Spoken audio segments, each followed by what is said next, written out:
Di sini pertama saya akan membahas mengenai laju berkendara, yaitu ada yang berkendara menggunakan sepeda dan Vespa. Untuk laju pengendara sepeda di sini adalah 10 km per jam, sedangkan yang Vespa adalah 60 km per jam. Nah, di sini bisa dikatakan untuk pengendara sepeda dia bisa menempuh jarak sebanyak 10 km setiap jamnya. Itu diperoleh dari jarak dibagi waktu. Begitu juga dengan pengendara Vespa. Maka bisa kita katakan bahwa laju merupakan perubahan jarak per satuan waktu. Ini untuk laju berkendara. Nah, berikutnya saya akan membahas contoh laju yang lain, yaitu kelajuan mengalirnya air. Di sini ada dua gambar. Untuk gambar yang A maupun B sama-sama ada botol dan gelas kimia. Air mula-mula berada pada botol, kemudian airnya mengalir ke dalam gelas kimia. Pada bagian botol A, air akan berkurang karena air akan mengalir masuk ke dalam gelas kimia A. Maka, air pada gelas kimia akan bertambah. Begitu juga dengan gambar yang B. Air pada botol B akan berkurang, sedangkan air pada gelas kimia B akan bertambah.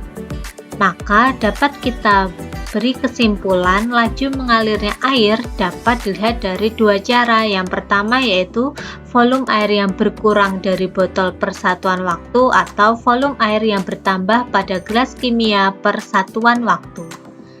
Nah, untuk contoh reaksi pembakaran di sini adalah ketika kayu dibakar, maka kayu plus O2 akan menghasilkan abu. Kayu dan O2 berperan sebagai reaktan atau preaksi, sedangkan abu berperan sebagai produk atau hasil reaksi. Dalam proses pembakaran, kayu dan air akan berkurang masanya, sedangkan abu yang dihasilkan masanya akan bertambah.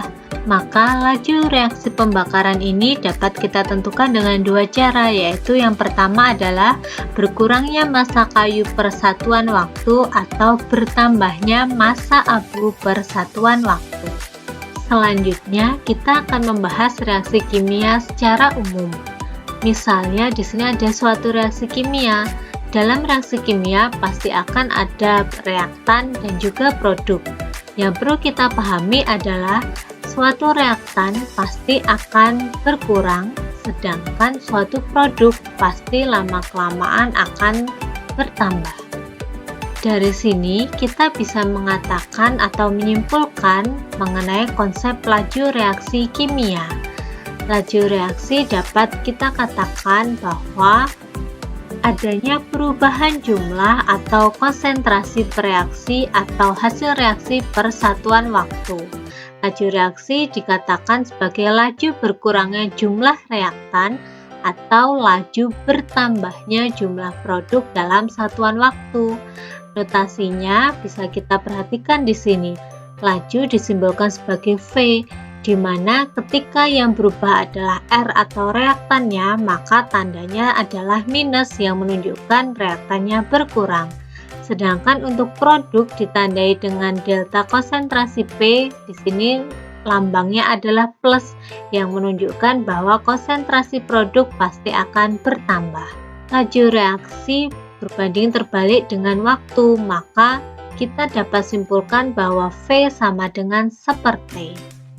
Konsep lain yang perlu kita perhatikan adalah jika laju reaksi suatu senyawa sudah diketahui, koefisien suatu reaksi yang telah setara dapat digunakan untuk menentukan laju reaksi senyawa yang lain. Misalnya pada reaksi ini, setelah reaksi disetarakan, maka reaksinya adalah A plus 2B menjadi AB2. Dapat kita perhatikan bahwa laju reaksi terhadap A yaitu VA adalah setengah dari VB atau sama dengan juga VAB2.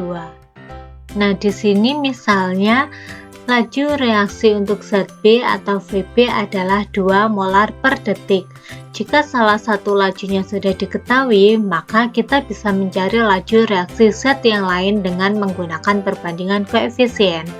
Di sini yang perlu kita ketahui adalah laju VA itu adalah setengah dari VB, karena koefisien A adalah 1 dan koefisien B adalah 2, maka bisa kita hitung VA adalah setengah dari 2 molar per detik. Maka bisa kita peroleh laju reaksi ZA adalah 1 molar per detik. Kemudian untuk VAB2 juga bisa kita cari dengan menggunakan perbandingan koefisien. AB2 memiliki koefisien yang sama dengan ZA, maka VAB2 juga sama dengan VA, yaitu 1 molar per detik. Nah, sekarang kita akan masuk ke dalam contoh soalnya. Ada suatu reaksi di mana diketahui gas N2O5 berkurang dari 2 mol per liter menjadi 0,5 mol per liter dalam waktu 10 detik. Ditanyakan laju reaksi berkurangnya N2O5. Kita tulis Vn2O5 adalah suatu reaktan, maka rumusnya adalah min delta konsentrasi N2O5 dibagi dengan delta T. Delta di sini adalah perubahannya, sedangkan konsentrasi N2O5-nya bisa kita lihat dari soal. Di sini diketahui bahwa N2O5 berkurang dari 2 mol per liter menjadi 0,5 mol per liter. Maka bisa kita masukkan adalah 2 dikurangi 0,5 mol per liter. Kemudian waktunya 10 detik, maka dibagi dengan 10. Dari perhitungan di sini kita bisa mengetahui bahwa laju N2O5 adalah 0,15 molar per detik. Oke, itu tadi penjelasan mengenai konsep laju reaksi. Terima kasih sudah nonton videonya. Sampai jumpa di video berikutnya.